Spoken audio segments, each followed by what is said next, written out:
In the next point, we are going to discuss about the architectural splendor of Hampi. By the 16th century, most of southern India was ruled by the Vijayanagara Empire with Hampi as its capital. One of the important features of this period was the development of architecture. Today, Hampi ruins are famous across the world and it has become one of the most visited sites by the tourists. Let's try to explore the architecture of Hampi. Hampi is a village in southern Karnataka located on the Krishna Tungabhadra basin. It was founded in 1336 and formed a central part of the Vijayanagara Empire. The historical remains of Hampi reveal that it was a well fortified town. For the construction of the walls, mortar or cementing agents were not used. Means students, you can see here in the picture also how that fortified town means चारों ओर से क्या की जाती थी, wall से ये जो town है वो सेफली कंस्ट्रक्ट की जाती थी और उसके लिए कौन सा भी मोटर या सीमेंट यूज़ नहीं किया जाता था. The walls were joined together by interlocking method. The building in a royal complex had beautiful arches, domes and pillared halls. Well-planned gardens and orchards were also found in the building. The gardens and orchards had sculptural motifs such as lotus and corbels. You can see here how that design is. During the 16th century, the markets of Hampi were filled with Muslim merchants, chettis and European traders. Cultural activities in the temples of Hampi. The temples of Hampi were the place of cultural activities. The temples had Devdasis or temple dancers for performing dance. They performed before the deity, royalty and masses in the Virupaksha temple. Mahanavami or Navratri festival was the most important festival celebrated at Hampi. This can be proved by Mahanavami platform found by an archaeologist. On these platforms, the king received guests and accepted tribute from subordinate chiefs. From that platform, the king also watched dance and music performances as well as wrestling bouts. Hampi was flourishing well until the Vijayanagara kingdom was defeated by the Deccan Sultans in the 1565. The Deccan Sultans were the rulers of Golconda, Bijapur, Ahmednagar, Berar and Bidar. So let's students, we will revise those points once again. Hampi is a village in the southern Karnataka located on the Krishna Tungabhadra basin. Hampi runs revealed that it was a well-fortified town in which no mortar or cementing agents were used to constructions. The buildings in royal complex of Hampi had beautiful arches and pillared halls with niches for holding sculptures. The temple of Hampi were the hub of cultural activities. The temple had devdasis or temple dancers for performing dance. Mahanavami or Navratri festival was the most important festival celebrated at Hampi. Hampi was flourishing well until the Vijayanagara kingdom was defeated by the Deccan Sultans in 1565. Now we will discuss about a gateway to the west, Surat. Surat is a well-known town in India located in the Gujarat state. Today, Surat is famous for diamond cutting and polishing. But during the Mughal period, the city served as one of the major ports and emporium of western trade. In emporium, goods from diverse production centers were brought and sold. Along with Surat, emporiums were also available at the Cambay, present-day Khambat town of Gujarat, and later at the Ahmedabad. Trade with West Asia via the Gulf of Hormuz was done from the Surat. Along with trade, many pilgrims ships sailed from Surat to Makkah. Hence, it was called Gate to Makkah. The population of Surat was a mixture of different castes and creed. You can see in the picture also the different castes and creeds. In the 17th century, Portuguese, Dutch and English set up their factories and warehouses at Surat. An English chronicler, Ovington, wrote an account of the Surat port in 1689. He wrote that an average of 100 ships of different countries can be found anchored at this port. The town has several retail and wholesale shops selling cotton textiles. They were famous for gold lace or zari border and had a market in West Asia, Africa and Europe. The rest houses were built by the state to take care of the needs of people from all over the world who came to the city. There were big buildings and pleasure parks. The Kathivada Seths or the Mahajanas and the huge banking houses at Surat. Any person who deposited money with these Mahajanas was given a deposit slip. These deposit slips were called as hundis. Surat hundis had a reputation in the markets of Cairo in Egypt, Basra in Iraq and Antwerp in the Belgaum.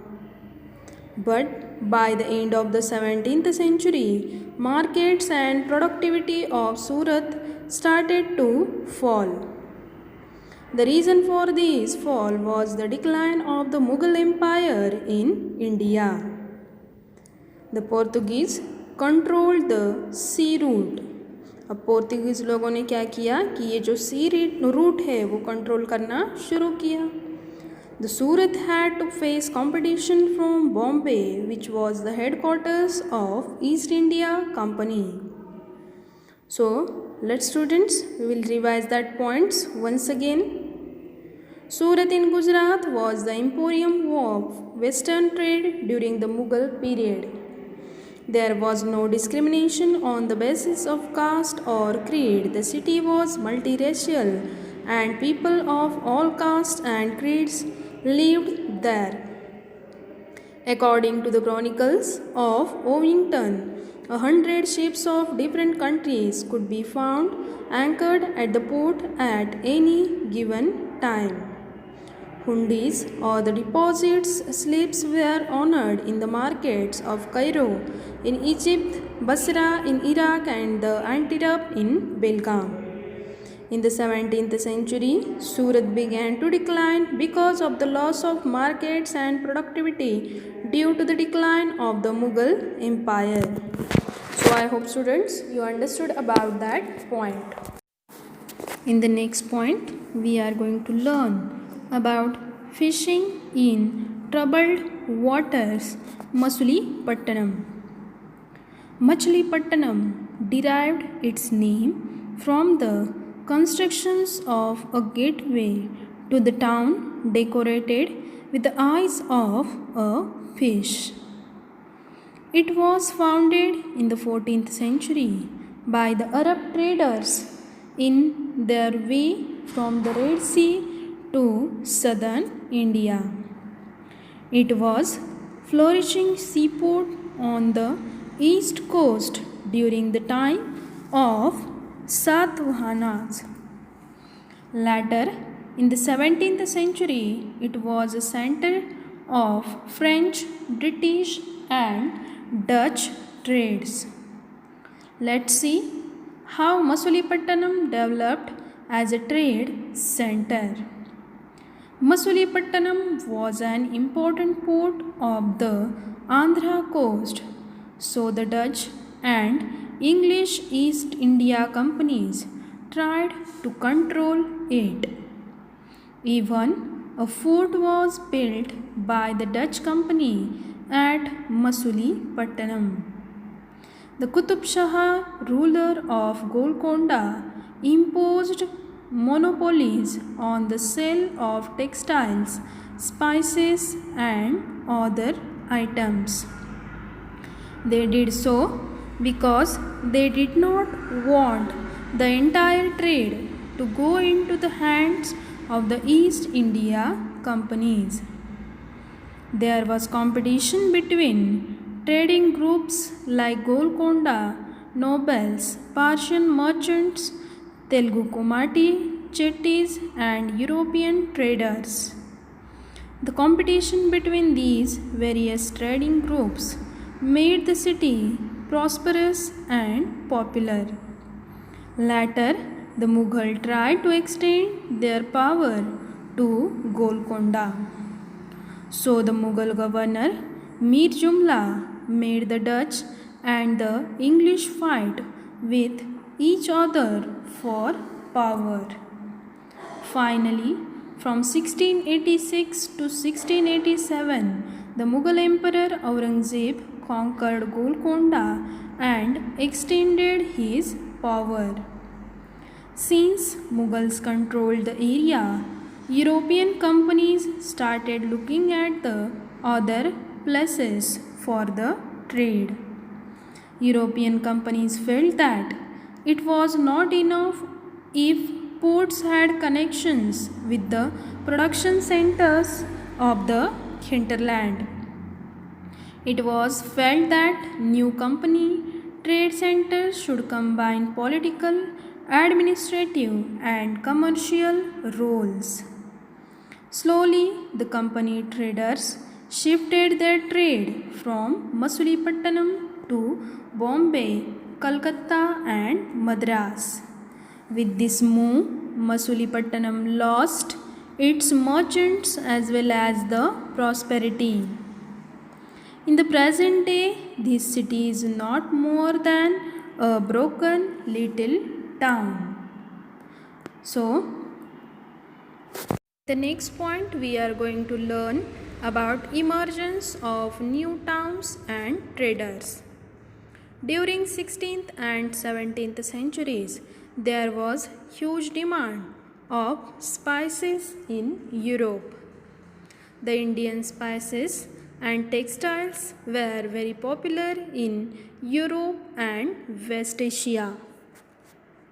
So the English, Dutch, and French formed East India companies to expand their trade in the East.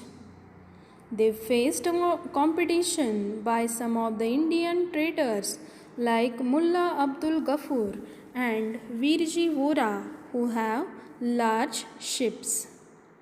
The European companies used their naval power to gain control on the sea route. After gaining control, they made Indian traders work as their agents. Ultimately, English emerged as the most successful commercial and political power in the subcontinent. The demand for the Indian textiles increased in the Europe. This led to the expansion of crafts of spinning, weaving, bleaching, and dyeing, etc. Along with the increase in demand of textiles, the independence of craftsmen declined. They were forced to work on advance. That means they have to weave the clothes promised to European agents. The weavers were not allowed to sell their own clothes and weave their own pattern. They had to make the designs supplied to them by the company agents. The increase in trade led to the development of new towns along with the new traders. During 18th century, cities like Bombay, Calcutta and Madras emerged as major trade centers. European companies established black towns in these cities where artisans and merchants were moved. The black or native traders and craft persons were confined in the black towns, while white rulers lived in superior residence of Fort St. George in Madras or Fort St. William in Calcutta. So, I hope students you understood all the points about this chapter number 6. Thank you. Happy learning.